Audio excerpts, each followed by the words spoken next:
Everybody in here and out there, welcome to The Late Show. I'm your host, Stephen Colbert. Well, ladies and gentlemen, the thing we were worried about happened this weekend. An overweight, beady-eyed, ignorant dictator just ruined our future. Of course, I'm talking about Punxsutawney Phil. 6 more weeks of winter?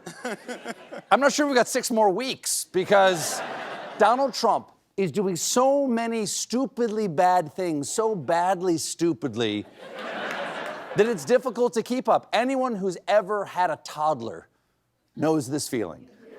You leave the room for 1 second, and when you come back, everything from the bookshelves is on the floor, the walls are covered in ketchup, and when you ask who gave the dog a haircut with safety scissors, your kid says, "It was DEI."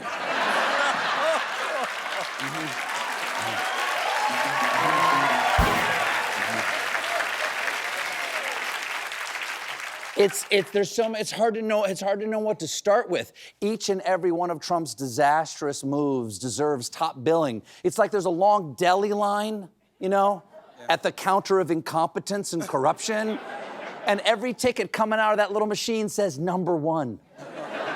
I'll give you a taste, okay? Over the weekend, Trump and his people gave Elon Musk access to the Treasury's payment system, prepared to shut down USAID, threatened to take back the Panama Canal, fired DOJ prosecutors who worked on January 6th, had the Pentagon kick out the New York Times, NBC, and NPR in favor of the New York Post, Breitbart, and One America News, blocked federal agencies from honoring Black History Month, MLK Day, Juneteenth, Pride Month, and Holocaust Remembrance Day.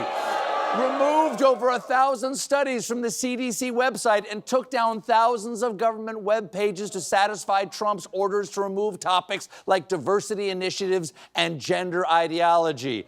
Folks, America's golden age must have a browser history, not a browser they-them story.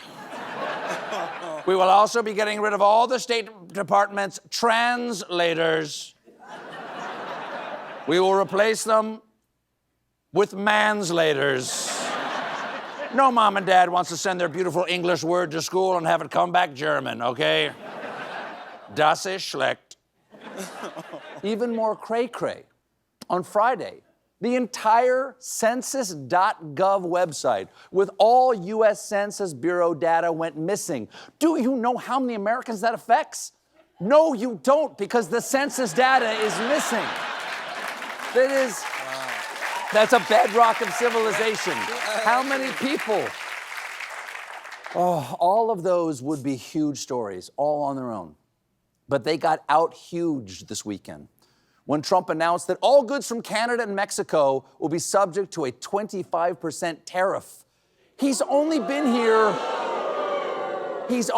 there 2 weeks, and he's already pissing off the neighbors. "Hi, I just moved in next door. Give me your Wi-Fi password, or I'm gonna poop on your dog."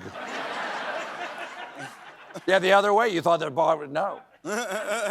These tariffs would raise prices in America for a whole lot of things. For example, Mexico provides us with 47% of our fruits, okay? I'm talking berries, lemons, limes, melons. Soon, the only fruit we're gonna have left will be loop. And these tariffs would raise already high avocado prices. So during the Super Bowl, get ready for this new ad. Avocados from Arkansas, they're green rocks. It's not, still though. Enough lime juice? Enough lime? Crush that thing up for the chip. And it's not just the fruit and the veg, it's also the essentials, because tariffs could raise the price of tequila.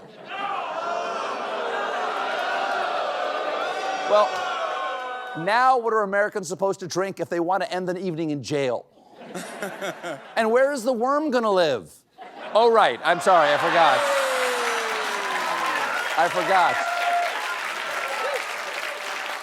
Late this morning, just this morning, right? It was just this morning. Late this morning, Mexican President Claudia Sheinbaum agreed to rush 10,000 troops to the border to stop the flow of drugs. In return, the Mexican tariffs have been delayed by at least a month. Okay, that gives us 1 month to eat our weight in guacamole. In other words, nothing changes. But here's the deal. That still left Canada, our other biggest trading partner. We buy a lot of stuff from our neighbors to the north. They're our largest foreign supplier of crude oil, also our largest supplier of polite oil. But you know what? You know what? I'm gonna tell you, I'm not worried. I'm not worried about oil prices. My car runs on maple syrup. What? Well, then I'll just ride my moose to work. You're kidding. These tariffs would also raise prices on ovens, stoves, and microwaves. Oh no. Now what am I gonna look at when I need to know the wrong time? Trump claims these Canadian tariffs are about stopping immigration and fentanyl, even though Canada contributes less than 1% of the fentanyl street supply in the United States. So he's lashing out at Canada for no damn reason. What will this do to the longest continuous peaceful border in the world? How will this affect our cooperation with a vital NATO ally? What will this do to our relationship with our imaginary girlfriend from camp? Her name's Mackenzie, and she's a model. Real Canadians are just as hurt and confused. Look what happened yesterday in Toronto at a Raptors LA Clippers game when they played the U.S. national anthem.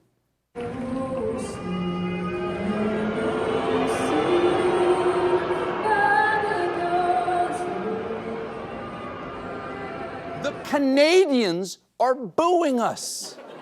Even worse, then they have to boo us again in French.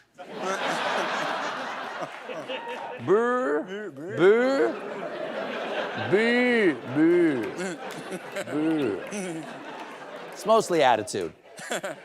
Canada immediately took the mittens off when British Columbia announced they will stop purchasing American liquor from red states, and Ontario and Nova Scotia said they would pull American beer from their liquor stores. That is going to be tough on Canadians. They'll have to learn to live without American brews like Coors Light and its signature flavor, Train. But, spoiler alert, just this afternoon, right? Late this afternoon, after their second phone call of the day, Canadian Prime Minister Justin Trudeau and Trump announced that, just like with Mexico, U.S. tariffs on Canada are going to be postponed by 30 days as the two countries negotiate a border deal. Okay, that's good news. That gives us 1 month to eat as much ketchup-flavored potato chips as we want.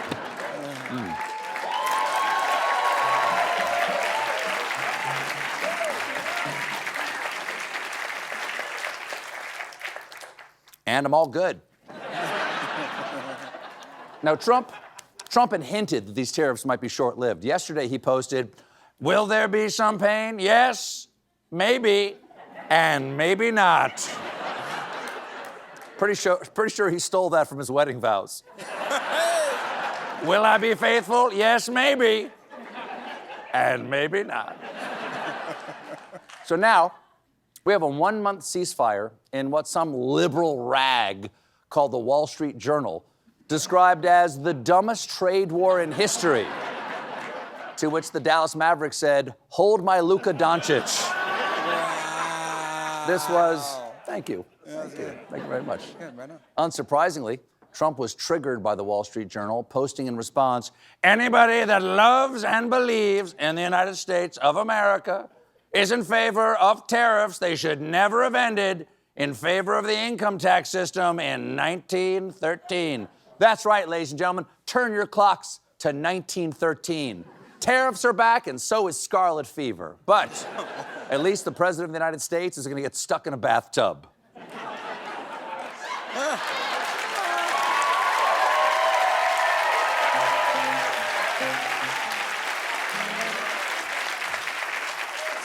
It's not just the Wall Street Journal. Democrats and Republican politicians have long opposed tariffs. Check out this viral clip from a famed socialist snowflake. Our peaceful trading partners are not our enemies. They are our allies.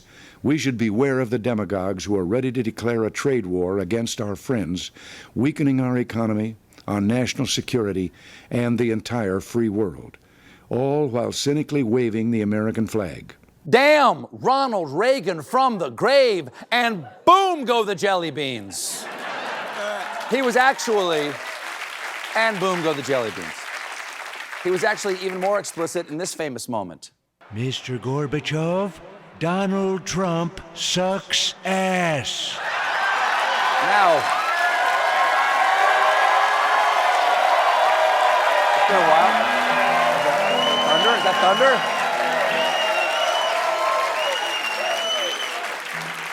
Now, to be completely fair, Donald Trump did campaign on these tariffs. He said, I love tariffs. Tariffs are great. He said, tariff is the most beautiful word in the English language, but evidently, no one knew what the hell that meant because, and this is true, recently Google searches for tariff saw a 2,400% bump, reaching a 21-year high in weekly Google searches. They don't even know what they voted for.